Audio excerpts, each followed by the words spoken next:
The word text has been in the English language since day one of the dictionary. For years, there was one commonly used definition of it. According to the online dictionary Merriam-Webster.com, one of the most popular dictionaries used, the word text means the original words or form of a written work or printed work. Along with other similar variations, this standard definition held strong for centuries. Although Webster's definition still works, another meaning keeps popping up in our society. In recent years, the word text simply doesn't just mean words on a piece of paper, but a whole new meaning has been adopted. Merriam-Webster.com now also has added the words text message under the simple definition. Texting has become so popular that it is contributing to a great change in our society. Texting between cell phone users has become so frequently used in America that in 2009 there were 152.7 billion text messages sent per month. That's a whopping 1,832,400,000,000 sent in America alone in 1 year. Texting is a trendy new way to communicate.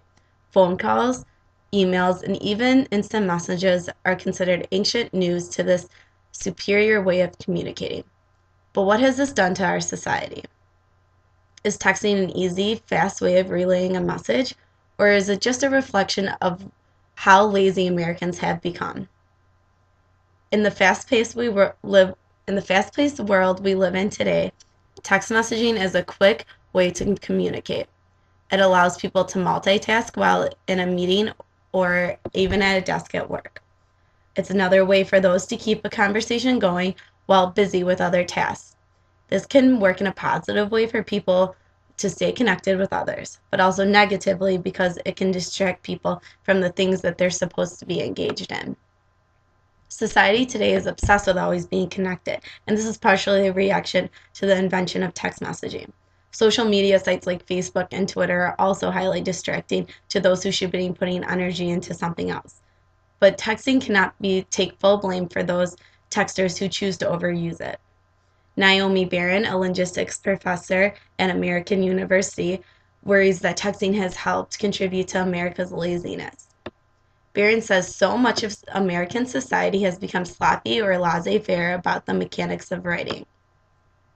Barron is referring to the lingo or slang commonly used in text.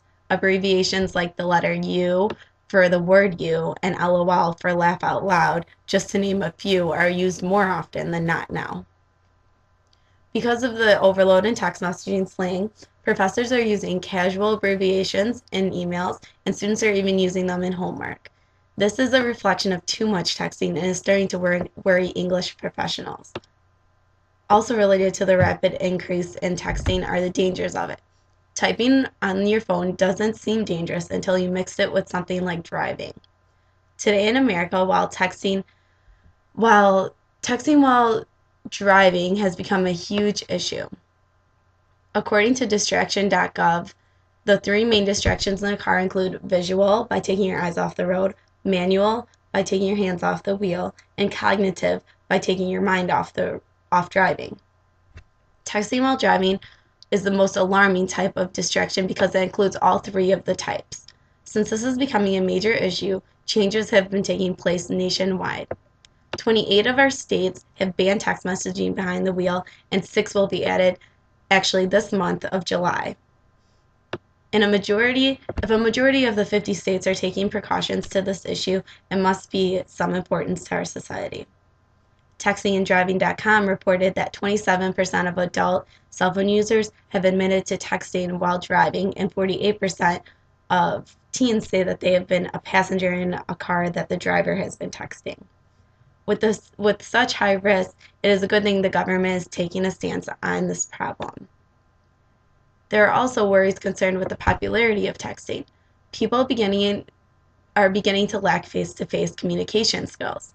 With the popularity of texting, cell phone users are rarely picking up their phones to make a phone call. Being able to communicate well is important in our society.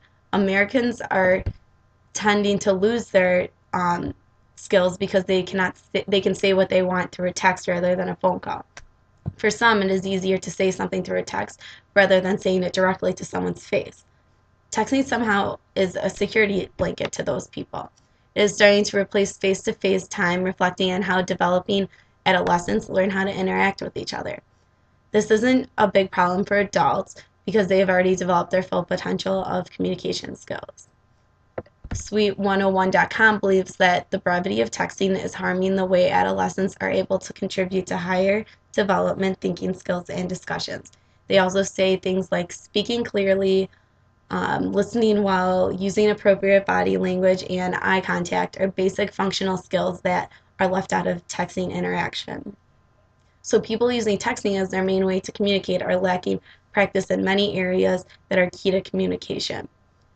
This may just be a small problem now, but with the increasing popularity of texting, the future of verbal communication skills are at stake.